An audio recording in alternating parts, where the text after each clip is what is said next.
Good to see you again, as we Uh, always try to catch up about once every couple of months and then figure out this whole Google Plus YouTube thing we got going on. I'm still convinced that Google just tries to make young people feel like they don't know how to use computers. Or I'm not even young anymore. I don't know. Thank you for saying that. I'm in my 40s. Kids in their VR holographic instant access. I don't know. Okay, so yeah, hi. It is 100 degrees in LA, and it's awful. Yeah, it was like 92 degrees last night when I tried to go to sleep. So Oh my gosh. that was amazing. Yeah, out here in Virginia, we've been having some massive thunderstorms to the point where not my school system, but a school system just north of me here in the Richmond area, they totally didn't have the last day of school. So, I mean, imagine, the kids are like, I guess the kids were probably in hog heaven when they found out that the last day of school was canceled because the entire county had power outages across the land. But then I felt bad for the teachers because my understanding is that probably the same thing in their county as it is in mine. You're not allowed to physically hand out report cards until the last day of school. So I heard from some colleagues and friends that these poor teachers had to go back on Monday after, they probably had already planned on being out to hand back report cards out to students or let the students come back in and collect their stuff from the end of the day. So it cut both ways. So yeah, out here we've had a ton of rain and a lot of thunderstorm warnings out here in the East Coast. I'm sure that LA could use some of the water we've had Yeah, yeah. deluged on us recently. So The that's cool. sacredness of the report cards. It must be handed with both hands as you bow. And not only that, you're not even. I have directives to not even hand it out until a certain time. So, like, I had kids.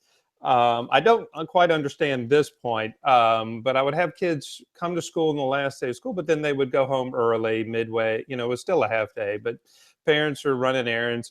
But if they left before the end of the day, I couldn't hand them their report cards. I guess the reason is to keep the kids in school and keep a flood of people walking in and going, okay, hand me my report card, let's go home. But it was kind of interesting where kids, I heard him say the only reason they came to school the last day of fifth grade, their last day of their elementary school career, was to get their report cards. And then they would leave early. And I'm like, I've had an they'll be in my illustrious mailbox. 5 years at this school. I'm sad to see it go. I very much appreciate this watch. I will keep with it for me forever. What the heck? What has happened? I would be in so much trouble if I was a teacher. Oh my gosh. They would come in there with like a baggie full of report cards and they're like, we saw you handing these out at recess. I'm just like, what? No. Yeah, that's kind of, and this one year, I guess it would have been 2 years ago, I actually had all 24 of my kids show up on the last day of school, which never happens, so they've already done. And so that last day of school, all the tests are in, it's just kind of a party day. And admittedly, teachers sometimes secretly wish that some kids would stay home. But I had one year where all 24 out of 24 kids came, and they stayed all day. Okay. This year, I had about 5 not show up. And so you just hand the report cards to the office and say, and put them in Mr. Tiller's folder and that kind of thing. But it is kind of interesting how that works. And so even the bosses, the teachers have certain rules that we have to follow as We well. all just sat around and stared at each other awkwardly. They help me clean the room up. That's what we do. I hand them a roll of tape and a Sharpie, and I go, okay, put room 505 on these chairs and desks. They help me lock the room down for the summer is what happens. And they can either help me do that or they can watch a Pixar movie on the Promethean board. Some of them will actually come out and ask for the jobs to help me clean the room up. If it's Cars too, maybe. I'm So sorry, I just got a little jab at this. yeah, Cars is actually the only Cars 2 is the only one I've not of all Pixar movies I don't think I've seen. Maybe I've seen it on Disney in like playing in the background, but I would admit Cars 2 is probably the one I've not seen because I wasn't a fan of the first one, although I now have it on Blu-ray. I think that's part of the rules of being a parent, is that I have it on Blu-ray. So we have that going on. So when's the next book coming out? What's the next one? Oh my gosh. The next one is It's Okay to Hug. Mm-hmm. And I don't have a release date yet. I think digitally it will probably be out pretty soon. Print-wise, we're going to try to do a like an old actual hardcover printing, like how print books normally are. But for that, I need to raise a little bit of money, or maybe do a Kickstarter or something to get just the initial shipment of them. Very expensive to print those on your own, and I've done a lot of sales lately, going to book fairs or going to schools and be like, oh, here are my books for sale and everything. And even though my books are cheaper than what parents are used to, the lack of the difference in the quality between a traditionally published hardbound picture book and what I can offer through CreateSpace, I think people are more willing to pay a little bit more to have something that's more durable and more weighty, meaty, whatever.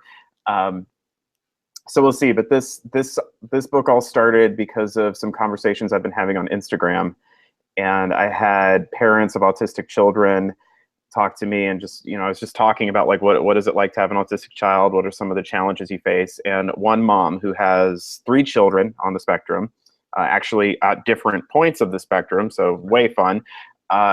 She was like, I asked her, what kind of book what do you wish you could tell your children? And she said, I wish I could tell them that it was okay to be obsessed with something, but it was also okay to try new things. And I wish I could tell them that I love them and it's okay to hug me. Because she has one child that does not want to touch. She has one child that doesn't speak, and she has one child that she mostly communicates through touching and has to be constantly held or hugged. And it's quite she has all these things about keeping the peace in the house, keeping it very quiet. And so I'm like, okay, I'll see what I can do. So I wrote up a draft of the book and sent it to her. She loved it, and since then just started developing the images and illustrations right along with people on Instagram, which has been quite a unique experience.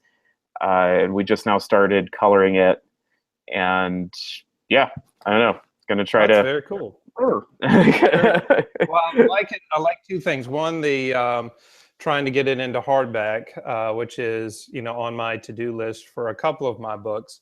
I'm noticing that I get the same request I think you do for my picture books, for my 2 picture books, to have them in hardback.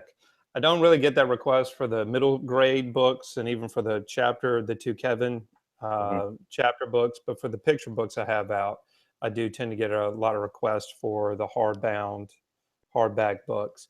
I also like how you've reached out to a particular reader and wrote a story for them, or wrote a story with them, I guess would almost be a better and so that that shows a great connection with your audience. That's really cool. How are you doing the hardback? What's your yeah? What route are you going that way? I've been looking at Print Ninja, which is an American-based publishing source, but it sources from China. So it takes about 9 weeks to get a print book back, and I think bare minimum you're looking at you have to minimum order is like 250 copies.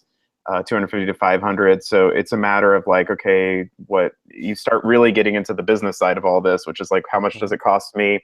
How much is the markup?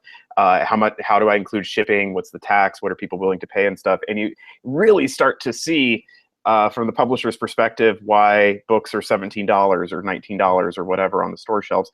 And this is going to go into, I have a writers group that I'm teaching now or coordinating with, sorry. And some of this is going to go into that, where people kind of complain, like, why does a picture book from a traditional publisher have to be 34 pages or 32 pages? Why can't it be 40? Why can't it up? The difference in shipping for 500 books between 36 pages and 32 pages was $250. Mm. Because those 2 pages add the weight. They add up. Right. And whenever you're talking about a palette of books, like and suddenly you really understand, like, somebody at HarperCollins being like, no, like,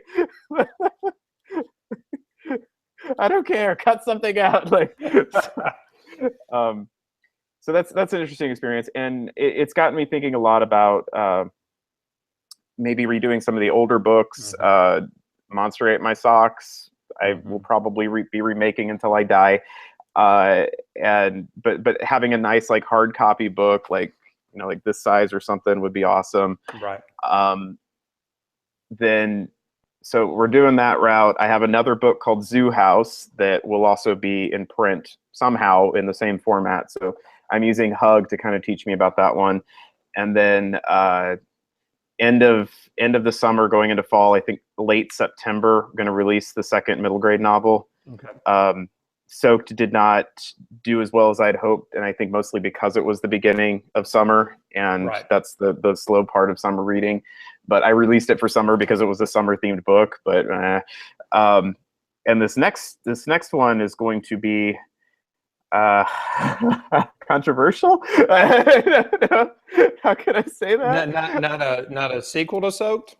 Nope. Okay. Nope. It is. Let's see. It's called Poop. Might as well just say it. Nice. Yeah. No, I've started to subtly promote it already. But yeah, the book is it's causing, like, I'm changing my whole thinking about promotion and thinking about, you know, how much you put yourself out there, and really just kind of, because it's a really personal book. I have a lot of dietary restrictions, and for instance, I can't have milk. I can't have, dairy of any kind. I can't have wheat. Anything high fat or high citrus gives me stomach aches. And then there's some magical mystery ingredients that occasionally find, like, that I'm just give me huge stomach issues. So for me, a very simple act that everybody is used to, like, you get up in the morning and you poop and it's wonderful. Right. It's fine. You go start your day, is actually just, like, horribly painful for me. Right. And so I kind of, the book is a lot about that. And it's about a kid kind of coming to terms with that stuff and an imaginary talking pile of poop. And, and being like, okay, well, we're putting it out there. I know kids would just go nuts for the cover, just go nuts for the name itself, but it's kind of trying to convince parents, like, there's a lot more going on here than me trying to shock value you. So, that's going to be fun, and this is actually the first time I've talked about it publicly. So. Nice. That'll help on the search. That'll help on the search engines with this video. So yeah, that'll help. I can see it already. Report cards and poop will be the name of the video. You know, and so I'll probably we'll have a meeting with the principal here soon once this video comes out. I would love to get the book banned. Can you have the book banned in your school? Like, that would make my day. That would actually help your sales. You know, that would actually help your sales. I was just reading today of a woman in the county doing the standard, you know, complaining about books that were suggested summer reading for their middle school students. And I'll be honest, I don't know the name of these books, but she's calling them pornographic, violence, and really, probably not. But, you know, but I began to realize is that, you know, when authors get banned from books, they all of a sudden become very, very famous, or banned from libraries, they all of a sudden become very famous. You know, you're like, oh my gosh, I have to go get this book and find out what this is all about. It's full of naughty. I know, exactly. It's all of a sudden you will finally hit the New York Times list with that book if we can get you banned on something. So, no, I actually would openly welcome it, and I'm hoping to I've really come out of my shell, so to speak, recently. Just talking with people like, yeah, this is what I'm trying to do. This is what all this stuff means. And it started with the autism people. It started with the parents of children with autism reaching out to me and being like, oh, I did not know that I had this audience. And now I'm like, okay, I want to make something especially for you. And also like continue to do all the weird, crazy stuff that I do and output 100 books a year or something. But yeah. Well, there'll be there's a couple of people I'll try and connect you then with if trying to do the autism thing works. There are a couple of people I know that I can reach out to and pass your name on and pass on your stuff to, awesome. especially. Yeah, so I'll get on that after we finish up here. There are definitely some people you can connect with that way. One of the things I noticed was that you and BookBub, I always get jealous when when I see the emails. I see the emails. I'm like, crap, he got another one. I just reply. I mean, you haven't seen the rejection, so yeah, that's true. And I realize that I'll admit you had made mention in one of our emails about how they're getting harder to get, and I had gotten a BookBub on my very first try, and just kind of, oh, it's easy. What is somebody complain about? I got it on the first try. What's the big deal? And then I got a second one, and so at one point my batting average for BookBub was like 50%, 500. I was batting 500 for BookBub. Then all of a sudden recently, nope, not so much. And, and that's understandable. And I don't have the quantity of titles that you have yet. And so there's only about 2 or 3 books that have enough reviews on my catalog that I could put to them. So I sent one in about a month ago, and just kind of, I'll forget about it. And then like, oh, there's the rejection email. Yeah. It's fine. They really tend to run books that don't need their help. Right. That's what I tell other authors, is that you have to kind of build up a groundswell of reviews and then some sales and stuff, and then send out the email to them, or not the email, but then apply the book. And right. So they look at it, they see that it has kind of a higher rank, it has all these reviews and stuff, and bam, then you're more likely to get something. But there's other weird things too, like I Don't Want to Go to School was picked up specifically because September school was starting again. Yeah. So they were trying to do a theme with themselves, and you can't really control things like that. Their editors may be like, it's all related to food this month. All the books are related to food. So, but yeah, and it's really taught me a lot about quality, because the books that BookBub has chosen have been the books that sell whenever BookBub is gone. Like they actually are very good at picking what consumers want or what readers want. And so that's in line changed my view of how I create, what I create. Like, and I'm not just like throwing everything at the wall and just being like, oh, it'll take care of it, it's fine. But actually there are a lot of considerations to take into it. So, but on other points, how is Doblin doing? Oh yeah, Doblin is doing very well. And that's the other thing. I have to put a pronunciation in, because the name came from. I was like, it does spell Doblin, but I pronounced it Dolbin, because the day when I wrote the first book now 3 years ago, I was sitting in my office and all right, I need a name for this school, and I looked at a movie poster in my room, and it had Dolby at the bottom. And I went, oh, there, we'll just change Dolby to Dolbin, and that was how the name came about. I know, that's extraordinary. That's extraordinary creativity. That's literally what I do. Aragon. that's exactly how and literally some days there's so many characters in the story. I was writing today, and I would literally look around the room. I'll look at some of my Star Wars posters, and I'll grab names from different movies, put them together, and I have a new character. And that's one of the lessons that I teach with my kids. And when I go to schools, like when you and I went up to the school up in Northern Virginia, that's one of the things I'll talk about. It's like, it doesn't automatically have to come just be vacuumed in from your brain. You take take your environment, take different ideas, and you combine those things, and all of a sudden you got something new. Yeah, I've had an interesting year with it in that my latest book, I experimented with a couple of things. One, I charged more for it than I had the other books. I just wanted to see, I've kind of gone in the opposite direction of, instead of charging 99 cents, I charged $3.99 for it. And lo and behold, the thing still sold, not enough to put me on the top 100 Kindle books, but it's made more money than pretty much any book I've made, with the exception of the very first Kevin book, in its first month out.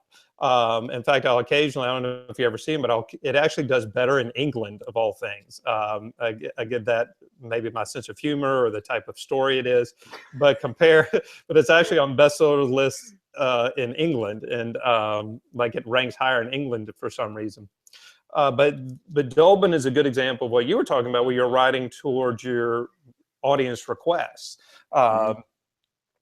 The original Dolben book, I had written in middle school. It was just an experiment, kind of like what you said, write something and see if it sticks to the walls. I had written the first one. The very first draft of it, I had hired out an editor, but it came back.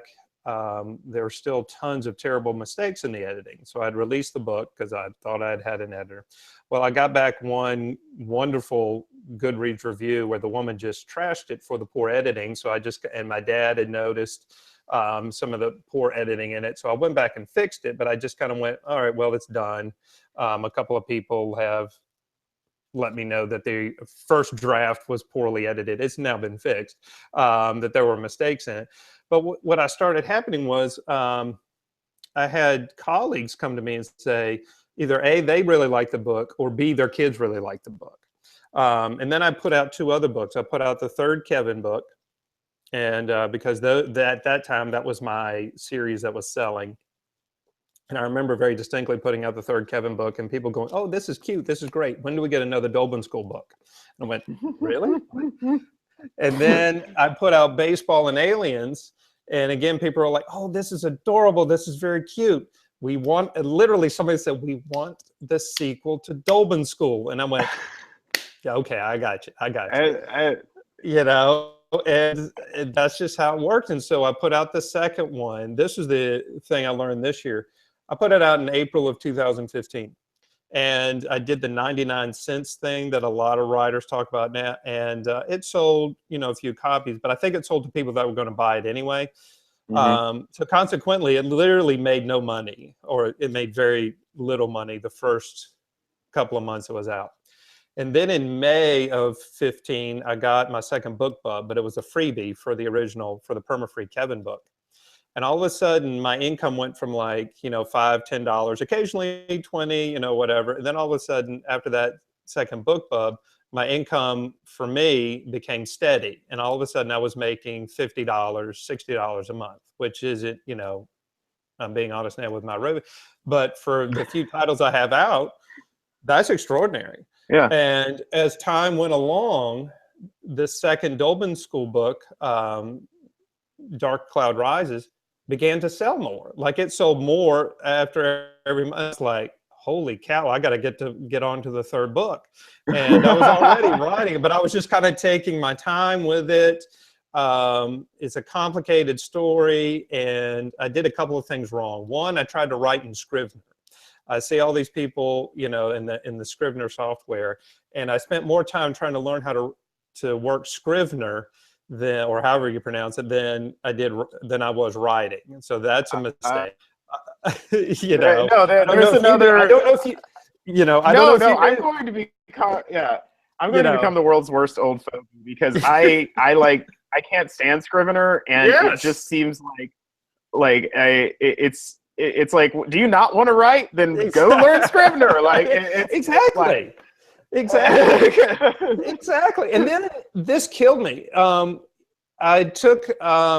was right. The other mistake I made was that I outlined the whole book in advance. that was a big, for me, that was a mistake, because now all of a sudden I had like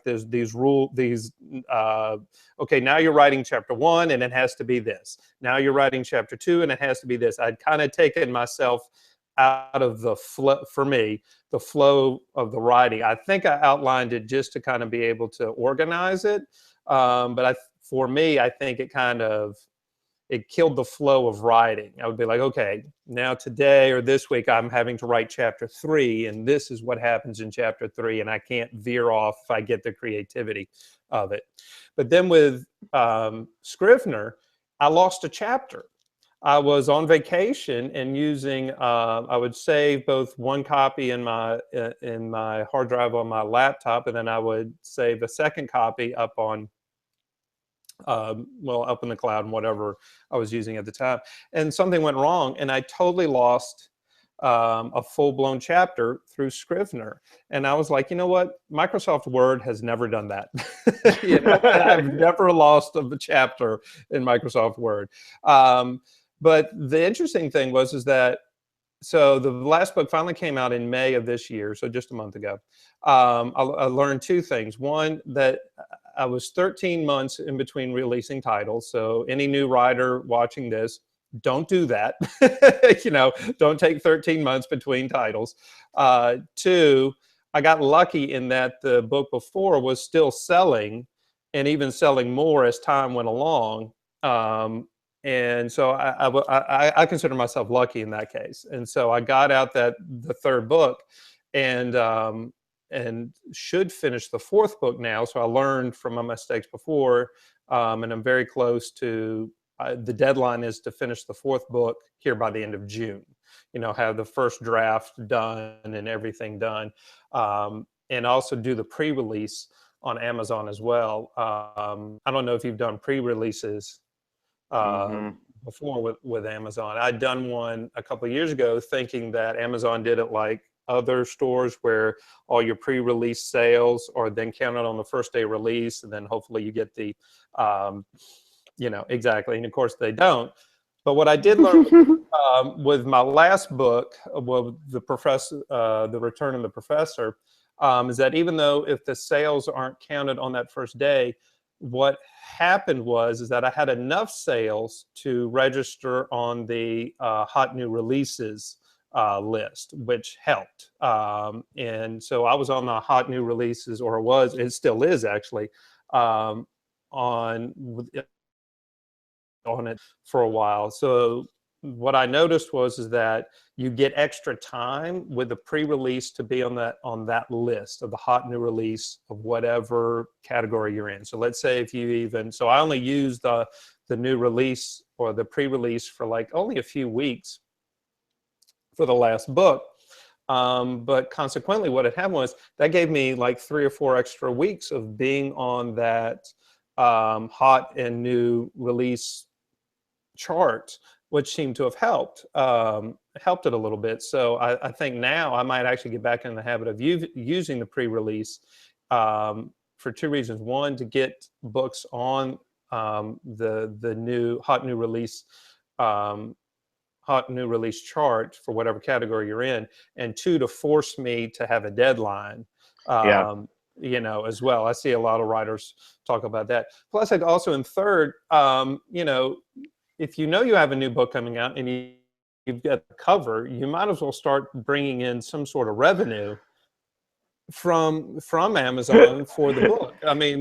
Just to be blunt, because since it takes 2 months anyway, from a Kindle sale, between the sale and by the time you get paid for it, you might as well use it if you can get some pre-releases for it. But then when this most recent book came out, was that for me, I've only got 7 paperbacks out, so I've got a little bit better data where I can see that having a new book out helps the other books as well, and has increased my, now I'm making a whopping 3 figures a month, writing. And so I had this realization, all of a sudden my writing became my part-time job, that, it's not enough for me to go full-time yet. But again, I only have 7 paperbacks out. But by having the last one come out, now all of a sudden I'm making enough money from the sales of my books that I don't have to look for a tutoring job or do anything else on top of my regular job. And so I'm starting to see what a lot of writers talk about, that sometimes your best um, your best advertisement is having the Yeah, kind of things. books are the best advertisement for books. Yeah, and so I'll finish book 4 up, and then start on a new middle grade story series that I had in my head. The last Dolben book was 45,000 words. That's like a real, that's longer than Charlie and the Chocolate Factory or a long list of other famous books. But I realized I wanted to get back into writing shorter books, shorter chapter books, like the Kevin books, and the books like Soaked. Although, how long was Soaked? Do you remember how many words that one was? I think it was 50. Oh, that's a good one. That's Not a sure. full size. Because I was reading a book with my class, with some of my students, a book named Mud Shark, of all things, from Gary Paulson, the guy who wrote Hatchet, and he's written several other books. And it was a really thin book. Didn't have any illustrations in it.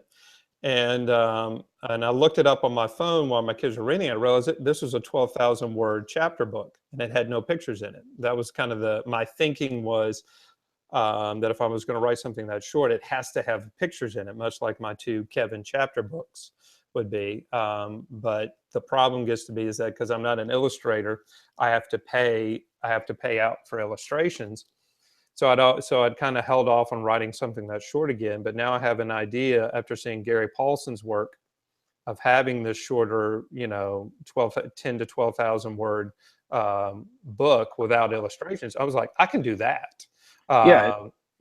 And be able to get that kind of out. So that's the plan right now, is to at least get the 4th Dolben school book out for pre-release, and then start work on another series after that. There's a big trend, I think, in shorter fiction. I was kind of freaked out that what was his name, the writer that uses all kinds of writers, and he wrote Zoo. Oh, yeah, James Patterson. Yeah, James Patterson. Yeah, it has those new like short books. It's like, wait, these are just pocket books, like with a different name on it. They're like, no, it's right. Instant gratification. But I also just, in general, people's attention span, or people's, not even attention span, but willingness to commit to something is much shorter these days. People either consume these like tiny little bits every day, or they consume these like massive Game of Thrones, like there's 60,000 hours in it, or so pretty much there's very little in the middle. But I think James Patterson and yourself are right about that. So. Yeah, it was. I mean, and Paulson's other works, they're of more normal size. But seeing that book, Mud Shark, which came out in probably 08 or 09, kind of just broke that myth, or that hold that I had in my brain, that if I was going to write again short chapter books again, they had to have illustrations. Well, this book didn't, and I was like, well, you know what, I can do that. And it almost makes, if you can write 3 short chapter books of 10 to 12,000 words and put those out.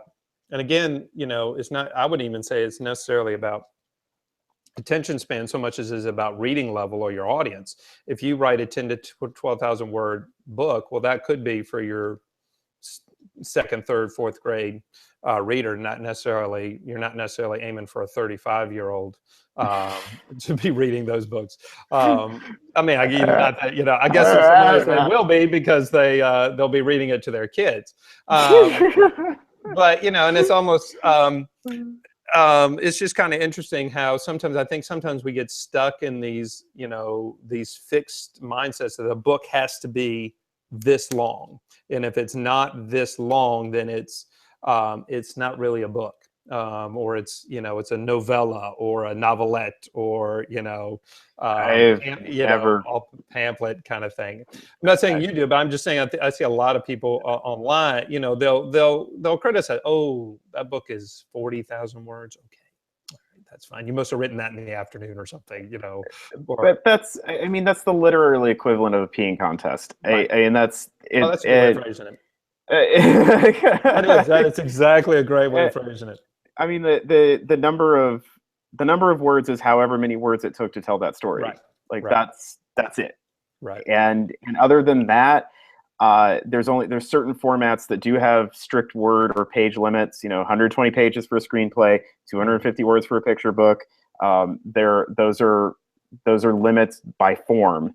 But I don't know. I've read a lot of large books that could have been told into shorter stories, and I've read a lot of short books that easily could have been filled up with description. But we're great for that. I mean, like Stone Fox is a perfect example of what you're talking about, and that thing's like 50 pages long, Right. but it's so short and it's so fast paced that you feel like you're in the race. Right. And then just like bam, you know. Right. But God, I had this morning. I was on those writers groups that you're talking about, and I just wanted to like, I've just been so agitated by them because there is this like, here are all the limits between a novella and a chapter book and it's just like, no, it's the same as we were talking about with Scrivener. It is something to distract you from actually sitting down and writing.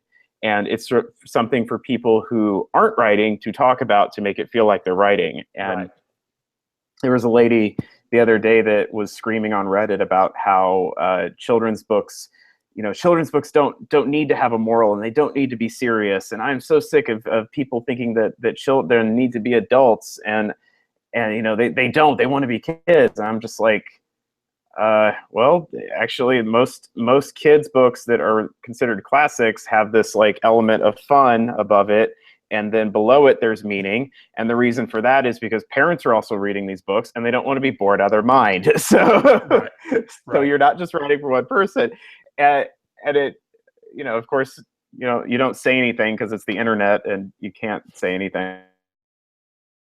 I mean, even the Pat's Kindle book that we're a member of, like you see very similar, like kind of spin your wheels conversations with people. Like, here's 4 covers. They're all slightly different. Like, which one should it be? And it's like this feels like a highlights puzzle. This is not a request for a review.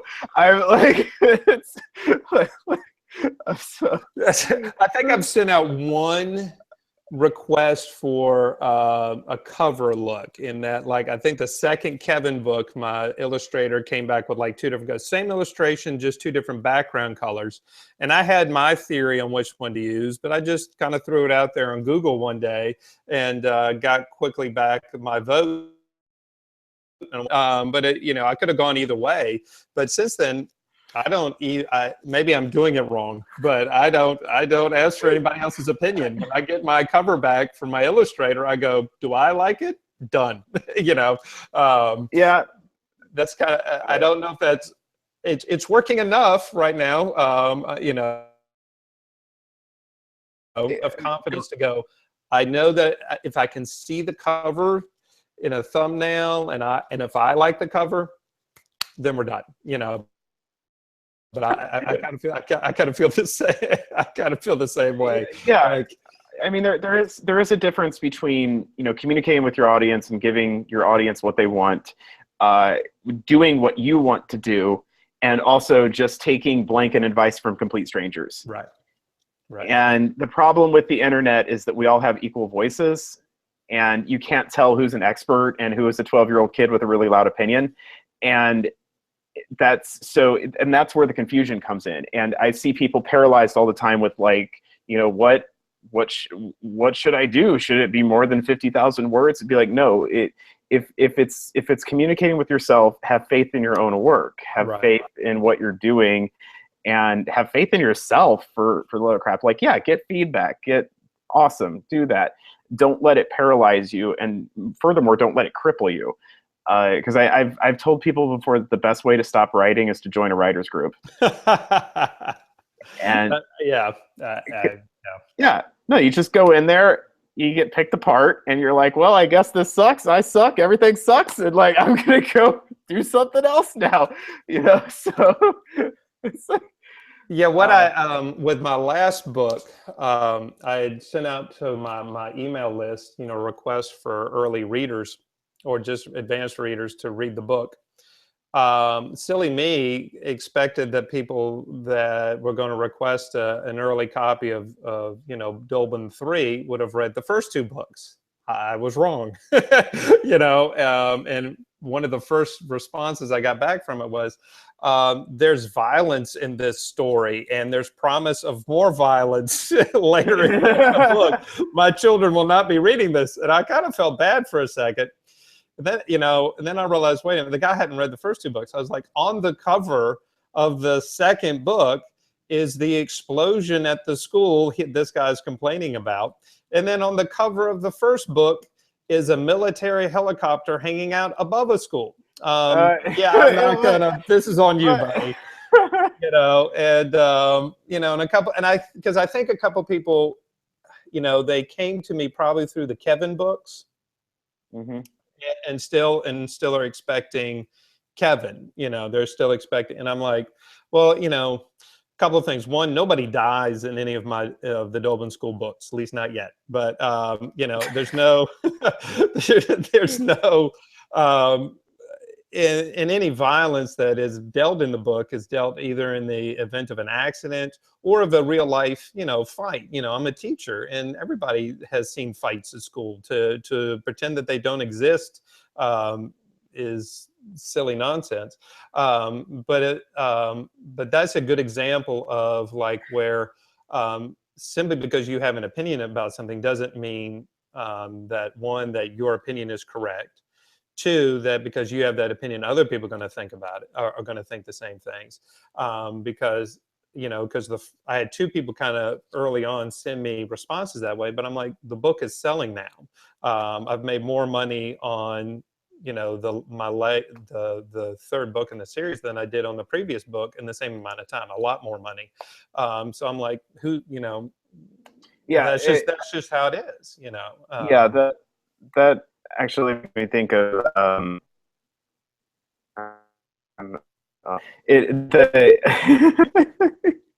so sorry. I just remember what I was saying. With where I think the urge as a society of making it acceptable to disagree with each other. Mm-hmm. What happened with the internet, I think pre-internet, we were all like, we had to create we had to create agreement in our social groups. Like we had to have a vote with everybody and say, okay, we're going to Denny's for dinner. And everybody says, and maybe a couple of people don't like Denny's, but we all agreed for the better of mankind, we go to Denny's.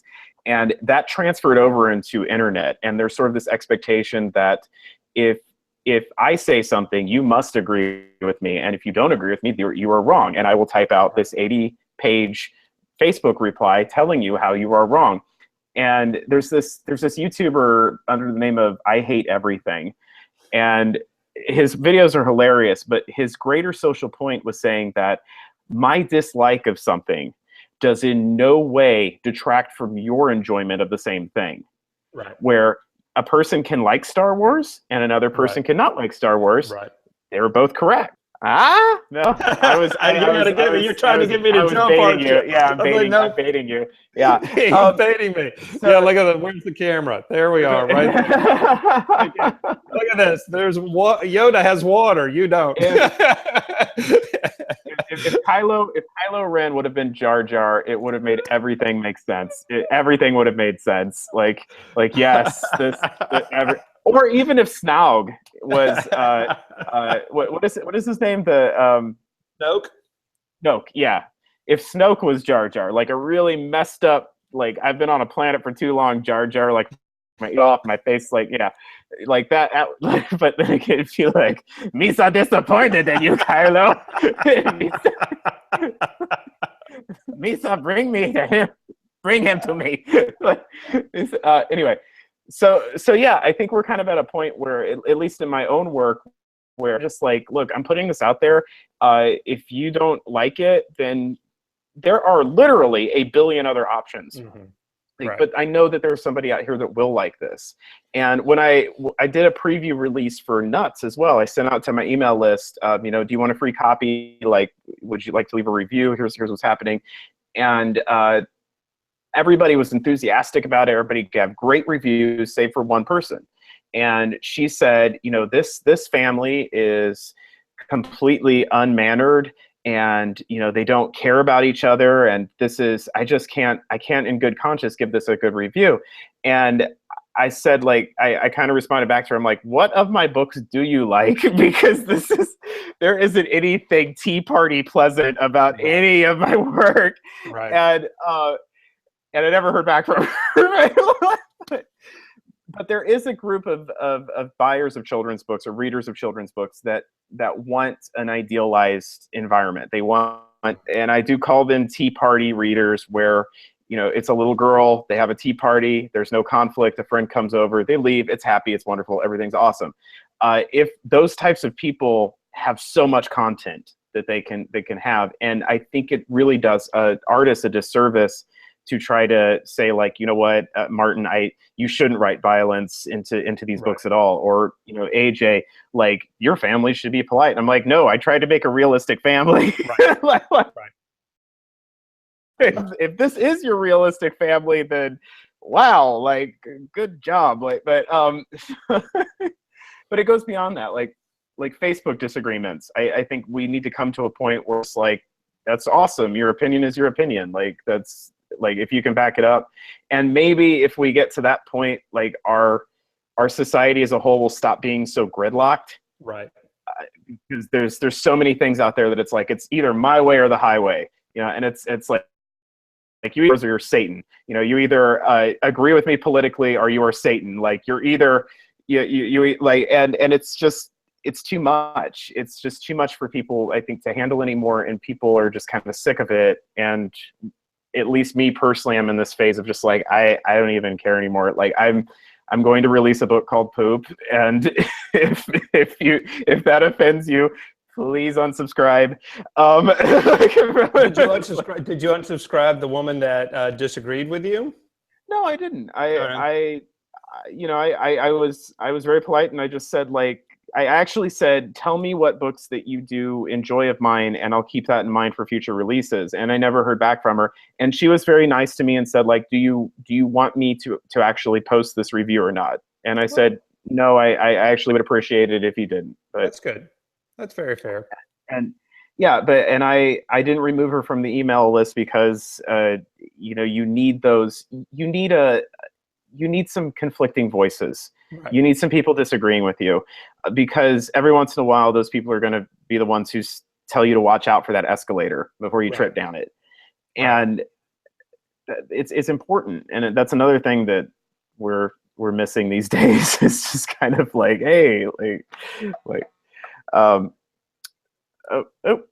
okay. I just started to get a phone call, and it was, I was gonna decline it, but they declined it themselves. Yeah, I guess so. No, I have that Mac Apple crazy environment where your phone rings and then your watch goes off and your computer is buzzing and then your iPad's buzzing in the other room, and you're just like, why do I only buy Mac products? And well, because I'm not a Mac person. Have you, just on a totally different tangent, have you posted anything in iTunes, any of your books in iTunes? How is that working, if you're?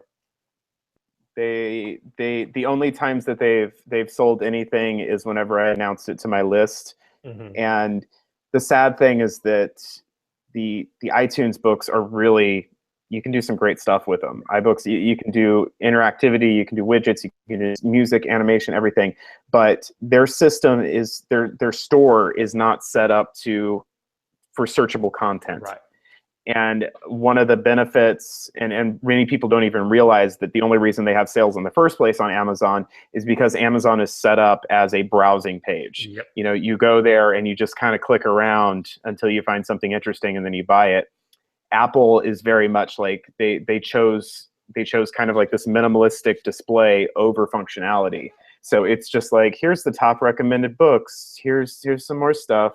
That's it. Right. So people aren't really searching unless they know to look for your book. Right. Then they aren't searching. But Miss Molly's Magical Mystery Meals, I remade it specifically for iBooks. They're added 10 new illustrations, completely redid the story, added to it, expanded to it, and then added sound effects so that whenever you touch different parts of the pictures, different sound effects happened. Right. Like, really cool. Cool. No response. Yeah. Not, Yeah. and Yeah. Yeah, because I'm still in. I've got one other than my perma-free books. One of the books just left the exclusivity of Kindle, and part of the reason why I've stayed exclusive with Kindle is just because it's so easy. Two, I don't own a Mac, so I would have to rent time for Mac Online or something. There's a thing online where you can get Mac and then be able to upload straight into the iTunes store and all that. Secondly, I've had books on Kobo for a little while, and I almost view Kobo as like just a great big pile of books in the corner. It was like, oh look, my books are over there in the corner. They just kind of pile up over there. I mean, literally would have a book. Oh, your book is Kobo. number 13,000 out of all the children's books. They're trying And then so hard. and then because one time when I did try before I turned Kevin perma-free, I tried to put it on Kobo, and it got locked up, in their system. That's a good way to phrase it. They are trying hard because that was my experience. Like, I wasn't sure who to reach out to. They weren't even sure why the book got lost, or got shut down. And I was like, guys, this isn't helping your cause, man. Not helping your cause. And then when I've uploaded to Barnes and Noble, I'll take the same file from Kobo or from iTunes, the same EPUB, upload it to Barnes and Noble, and then Barnes and Noble will tell me, oh no, you have to change certain things about it. You have to add like these different tags or whatever. And I was like, guys, this is why Amazon is winning. Because people, and I've blogged about it a couple of times over the years that people have gotten on to me about like, how come you're not in iTunes? How come you're not in Barnes and Noble? I'm like, because Amazon makes it so easy, and yet Barnes and Noble makes it very difficult, and iTunes makes it very difficult to the system. That's why, for me, that's why I've kind of remained exclusive. I wouldn't mind having stuff on iTunes, but your experience is kind of related to what I'm saying, is kind of going back to what I'm seeing with other people, saying that the only way they sell is by going to their list. I don't have a large list right now. Any sales that I have are really coming from the also bots and the search engine and my perma-free books. I really do think that by having 2 perma-free books, what's happening is if you download one of the perma-free books, Amazon then recommends the series. So, but iTunes doesn't do that. Kobo doesn't do that. Barnes & Noble doesn't do that. And then they make it very hard to get your books onto the stores anyway. So I was just kind of curious. Because I think for right now, I'll tell you one quick story, and then yeah. I actually need to get going here in a second. Yeah, I got to go get my kid here in a second. My two books that I had on iTunes or iBooks were pulled for mentioning iBooks and iTunes in the books themselves. They sent this very long, kind of nasty email that was just basically saying, like, books can only be referred to as books on iBooks, not iBooks. You cannot mention the iTunes or store or Apple within the book. Please remove the offending passages. And what it was I had put in the copy this special iBooks edition. And I had to end up removing that. And I was just like, this special edition. But I had both of those books pulled. It took a week to get them back on. I had to resubmit. And the fun thing about Apple, whenever you submit a book through iTunes, it loses all of its metadata information. So you can't just be like, oh, I'll just change this word. You have to actually put every single thing back in and then resubmit it. And I actually on the phone with Apple support being like, okay, well, why is this? And they're like, well, we want to give people the opportunity to change things. I'm like, you can do that. just like have a already filled in, so like it doesn't. No, I'm really. There's a that Apple steps their game. I think they're more concentrated on the app market. Yeah.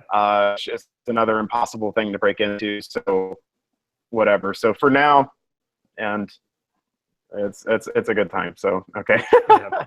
Cool. All right, man. Yeah, you got to go, and I got to go pick up my little girl.